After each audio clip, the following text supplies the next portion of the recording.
హరి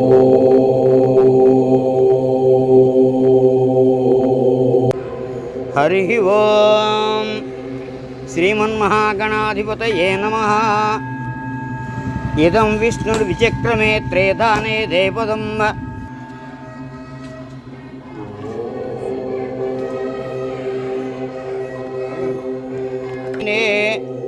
శ్రీ లక్ష్మీనారాయణ దేవతా ప్రీత్యర్థం ప్రమాణస్త్రే ధోరుగాయో విష్ణోరాటవసి విష్ణో పృష్ఠవసి విష్ణోశ్చెప్తే స్థో విష్ణో సూర్య ధ్రువమసి. ఇదం విష్ణువిచక్రమే త్రేధానే దేపదం సమూఢమస్య భాగం సురే. ఓభ్యా నమః. శ్రీ శచి పురంధరాభ్యా నమః. ఒక్కసారిగా అందరూ గోవింద అనండి.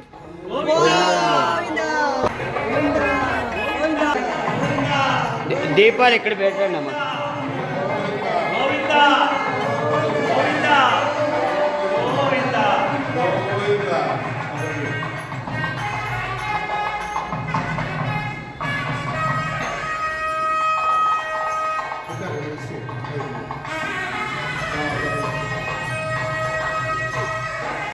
శ్రీ శారదాంబాయ నమః. శ్రీ గురుభ్యో నమః.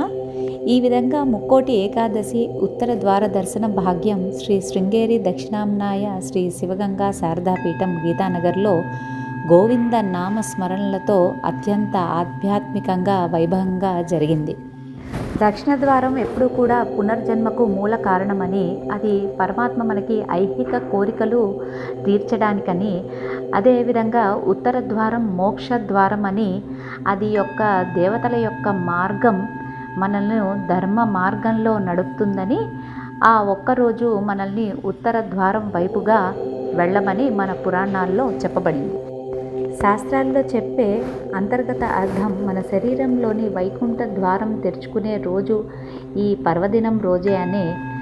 ఇది మన వెన్నెముక మధ్యలో ప్రవహించే సుషుమ్నా నాడిలో ఉందని చెప్పబడింది. మన శరీరంలో ఉన్న 3 ముఖ్యమైన ప్రాణనాడులు ఈడా నాడి, పింగళా నాడి, సుషుమ్నా నాడి. ఈడా నాడి అనగా ఎడం వైపు ప్రవహించేది, పింగళా నాడి కుడివైపు ప్రవహించేది, సుషుమ్నా నాడి వెన్నుముక మధ్యలో ప్రవహిస్తున్నది. శ్రీ లక్ష్మీనారాయణ దేవతా ప్రీత్యర్థం శ్రీ హనుమన్ లక్ష్మణ సమేత శ్రీ సీతారామచంద్ర పరబ్రహ్మాణం ఉత్తర ద్వార దర్శన పుణ్య సమయే సంభవతు ద్రవ్యే సముద్రుదార్థే సంభోజన సమన్యం సింహానాం దేశ ధర్మపత్ని సమేతస్య శ్రీ విద్యారత్నామ దేవత్యా మాతా సావిత్రమనామ దేవత్యా మోగసంవత్స్వీ నామ దేవత్యా లాస్యవంతనామ దేవత్యా జన్మనామ దేవత్యా శ్రీ మాద్రాయణ గోత్రోద్భవస్య వినాయక శరణామ దేశ మాతృనామ దేవత్యా సర్వస్య శ్రీ జమదగ్ని గోత్రోద్భవస్య పండ్రాశ్రమనామ దేశ ధర్మపత్నిమదస్య అన్నపూర్ణానామ దేవత్యా అర్ధస్గోత్రోద్భవస్య పణిభూషణనామ దేశ ధర్మపత్నిమదస్య సహ కుటుంబస్య సాంఖ్యాయస్గోత్రోద్భవస్య. సాధారణ రోజుల్లో మన ప్రాణశక్తి ఈడా నాడి లేదా పింగళా నాడులలోనే ప్రవహిస్తూ ఉంటుంది. కానీ ఈ యొక్క పర్వదినం రోజున భక్తి, ఉపవాసం, జపం, ధ్యానం, పారాయణం వలన ఈడా పింగళా నాడులు సమతుల్యం పొందుతాయి.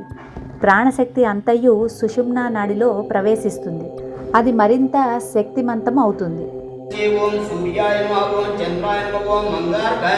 ఈ 3 నాడులు కూడా కలిసే ప్రదేశం మన 2 కనుబొమ్మల మధ్య. దీన్నే ముక్కోటి ప్రదేశం అని, బ్రహ్మరంధ్రం దగ్గర పరమేశ్వరుడు ఉన్నాడని భావిస్తూ 2 తలుపులు తెరుచుకోవడమే ఉత్తర ద్వార దర్శనం అని ఒక ఆధ్యాత్మిక అర్థం.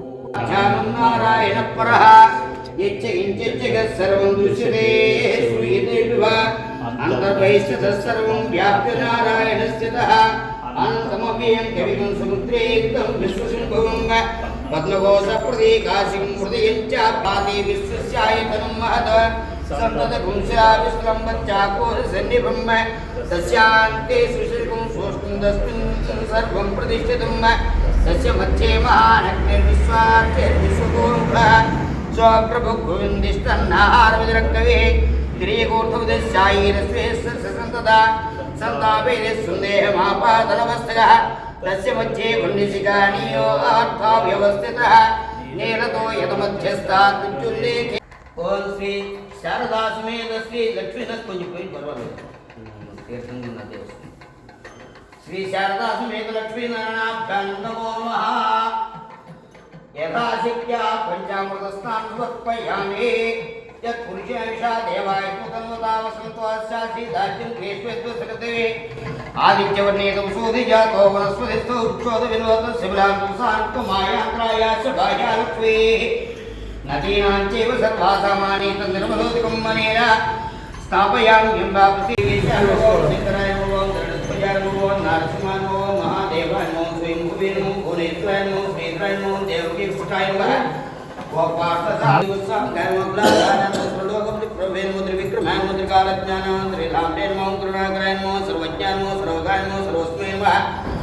సర్వేశాయ నమో ఓం సర్వసాక్షిగాయ నమో హరియే నమో శరణ్యే నమో హరియే నమో శేషాయ నమో రాయుధాయ నమో సహస్రభావే నమో వ్యక్తాయ నమో సహస్రాక్షాయ నమో అక్షరాయ నమః. ఓ గజారిభ్యాయ నమో ఓం కేశవాయ నమో ఓం కేశమట్రాయ నమో ఓం కైటభార్యే నమః.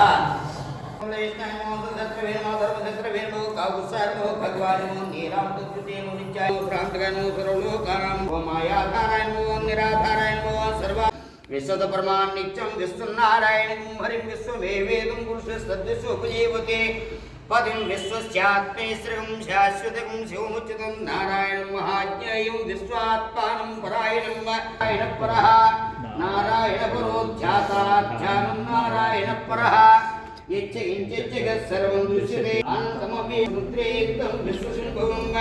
పద్మకోశ ప్రతీకాశిం హృదయం చ భాతి విశ్వస్యాయతనం మహత్. సంతతపుంసా విశ్రంభచాకోశ సన్నిభం. తస్య ప్రభు గోవిందిష్టన్నాహారవిరక్తవే.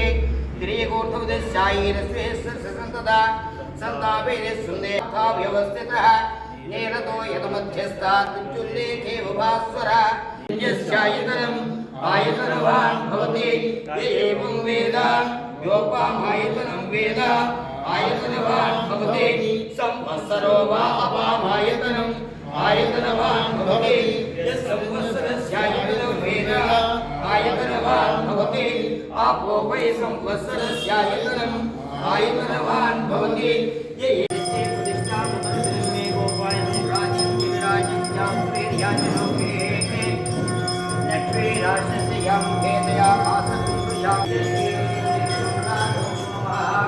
కర్పూరానందనీరాజనం దర్శయామి. గోవిందాని గట్టి ఒక్కసారి గోవింద గోవింద.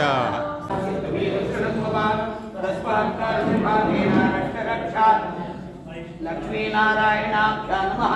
శ్రీ శారదాంబాయే నమో నమః. ఓం శ్రీ చంద్రమౌళేశ్వరే నమో నమః. ఓం శ్రీ మహాగణపతి.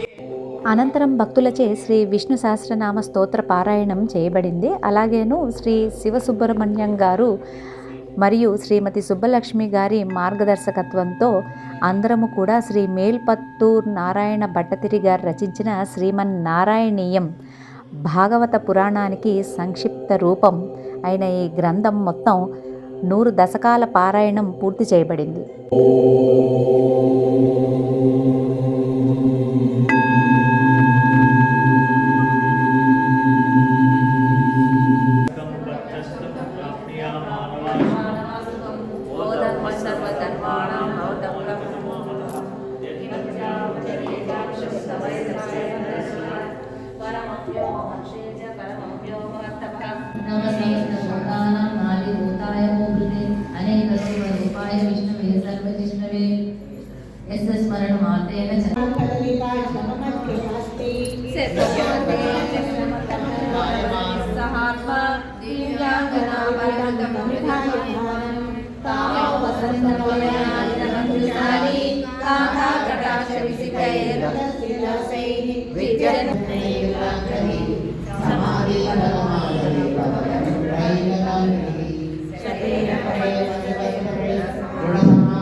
నారాయణ గోవింద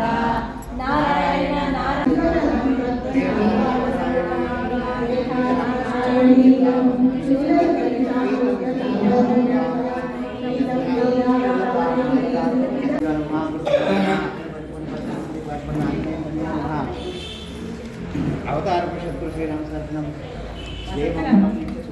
చక్కగా ఇప్పుడు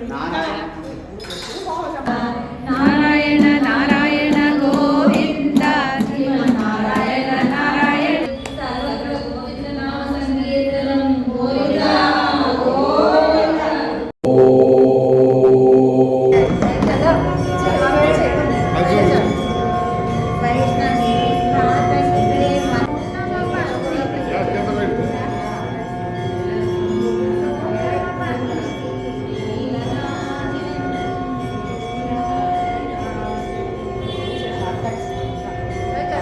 శుభాకాంక్షలు.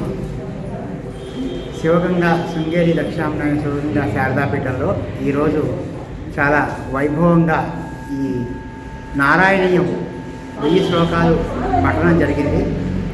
అనేక మంది సోదరీమణులు నాతో పాటు పఠనం చేశారు. వారందరికీ కూడా కృతజ్ఞతలు. అయితే నారాయణీయం ఎందుకు ప్రశస్తి అంటే మీకు ఒక చిన్న కథ చెప్తాను. ఏంటంటే రమణ మహర్షికి ఒక విద్వాంసుడు వచ్చి, సంగీత విద్వాంసుడు, నేను చాలా గొప్ప విద్వాంసుని, నాకు త్యాగరాజ కృతులు ఆయన చేశాడు, కానీ త్యాగరాజ స్వామికి ఎంత సంగీతం వచ్చో నాకు కూడా అంతే సంగీతం వచ్చని చెప్పాడు. మరి నాకెందుకు అంత పేరు రావట్లేదు అని చెప్పాడు. నవ్వేసి రమణ మహర్షి అన్నట్ట, ఆయన త్యాగరాజు గారు సిద్ధి పొంది భగవత్ సాక్షాత్కారం, ఆత్మసాక్షాత్కారం పొంది లోకం కోసం పంచరత్న కీర్తనలు అవన్నీ రాశారు, అందుకని అంత పేరు వచ్చింది. నువ్వేమో పేరు కోసం ఆయనతో పోల్చుకుంటున్నావు, అందుకని నీకు పేరు రాలేదని చెప్పాట. అదేవిధంగా నారాయణ భట్టతిరి గారు మనకి ఆయనకి ఏదో రోగం వచ్చిందని, ఆయన రోగం తగ్గడానికి గురువాయూరు దేవాలయంలో కూర్చొని నారాయణీయం రాశారని అనేది అందరికీ తెలిసిన విషయం. కానీ అందులో ఒక అంతరార్థం ఏంటంటే కనుక నారాయణ భట్టతిరి గారి ఇంట్లో కూర్చుని ఆయన రోగాన్ని ఆయన పోగొట్టుకోగలడు, అంత మహాభక్తుడు. కానీ ఆయన ఎందుకు 1000 పద్యాలు రాశాడంటే మన భవరోగాలు పోగొట్టడానికి. ఈ భవరోగాలు పోగొట్టడానికి మనం నారాయణీయం చదువుతాం. అందరూ మోకాళ్ళ నొప్పులు తగ్గుతాయేమో, తలకాయ నొప్పులు తగ్గుతాయేమో అనుకుంటారు. కానీ భవరోగము అంటే ఏమిటి అంటే కనుక మనల్ని సత్వరజస్తమో గుణాల్లో తమోగుణము రజోగుణము మనల్ని బంధిస్తుంటుంది. బంధించి మన పుణ్యం తీసుకెళ్ళిపోతుంది. మనము 7 శ్లోకాలు 18 చాప్టర్లు భగవద్గీత కష్టపడి చదువుతాం. ఇంటికి వెళ్ళేసరికి పిల్లలంతా గొడవ పెట్టుకుంటాం. అంతే, చిల్లుకొండలోంచి నీళ్ళు పడిపోతాయి. ఈ విధంగా మనం చేసిన పుణ్యము ఎవరెత్తిపోతున్నారు అంటే దొంగలు ఎవరు అంటే తమోగుణం ఒక దొంగ, రజోగుణం ఒక దొంగ, అరిషడ్వర్గాలు 6 దొంగలు. ఈ 8 దొంగలు కలిపి మనము ఎంతో విశేషమైన పూజలు చేసుకుంటున్నా, విశేషమైన పారాయణాలు చేస్తున్నా, విశేషమైన జపయజ్ఞాలు చేస్తున్నా, అవన్నీ కూడా పోయి నాకు తత్వజ్ఞానం ఎందుకు అప్పట్లేదు చాలామంది నా దగ్గరికి వచ్చి అడుగుతారు. అప్పుడు నేను అంటాను, నువ్వు కోపం వదిలేసావా అని అడుగుతాను. లేదు అంటాను. మరి ఎందుకు తత్వజ్ఞానం అవుతుంది? ఇంకేది ఏంటంటే కనుక నేను ఒక్కొక్కసారి అడుగుతుంటాను, ఆమె బలానా చోటుకి వెళ్దాం కదా, వచ్చిన తర్వాత నీకేం తగ్గింది, ఆ యొక్క క్షేత్రంలో ఏం వదిలేసావని. మనము ఇటువంటి కార్యక్రమాలు చేసుకుని మన లోపల ఉన్నటువంటి ఈ దుర్గుణాన్ని మనం పసిగట్టి వాటి ఒకటి వదిలేస్తే కనుక మనం భగవంతుడి దగ్గర అవుతాం. ఈ సత్వగుణం ఎందుకు దగ్గర అవుతాము అంటే ఇక్కడ మీకు ఒక చిన్న కథ చెప్పాల్సింది.